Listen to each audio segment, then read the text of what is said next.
గోంజూర rice ఇక్కడ ఈడేం చేస్తున్నారా అనుకుంటున్నారా? అంతేలేండి, కొన్నిసార్లు అలా జరుగుతూ ఉంటాయి. ఈరోజు ఇంత వర్షంలో ఎక్కడికి అనుకుంటున్నారేమో, కాలేజ్కి అండి. మాకు ఎన్విరాన్మెంటల్ సైన్స్ ఎగ్జామ్ ఉంది. ఎస్, చూడండి ఎన్విరాన్మెంటల్ కూడా ఎంత బాగా సపోర్ట్ చేసిందో మాకు. అలా వెళ్ళి కాసేపటికి ఎగ్జామ్ రాసేసాము. ఎగ్జామ్ అయిపోయింది కదా అని కెఫెటేరియాకి వెళ్ళాం. కెఫెటేరియాలో వేడివేడిగా గోబీ రైస్ తీసుకొని తిన్నాము. వీళ్ళు కూడా చూడండి ఎంత అద్భుతంగా తింటున్నారు.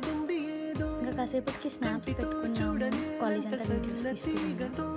తీరా మా ఫ్రెండ్స్ దగ్గరికి వెళ్ళేసరికి వీళ్ళు చిప్స్ కోసం గొడవ పడుతున్నారు. ఫ్రెండ్ ఈజ్ షేరింగ్ కేరింగ్ అంటారు కదా, మా వాళ్ళు ఓన్లీ ఒక ఫుడ్ విషయంలో మాత్రం కేరింగ్ షేరింగ్ అనేది బాగా చేస్తారు. అలా కాసేపు వాళ్ళతో సరదాగా గడిపేసి యాజ్ యూజువల్ ఇంటికి స్టార్ట్ అయిపోయా. బట్ ఏ మాటకు ఆ మాట, మా కాలేజ్ అయితే రైనీ సీజన్లో సూపర్ ఉంటుంది. And that's it for today. More videos, like, do, share and subscribe.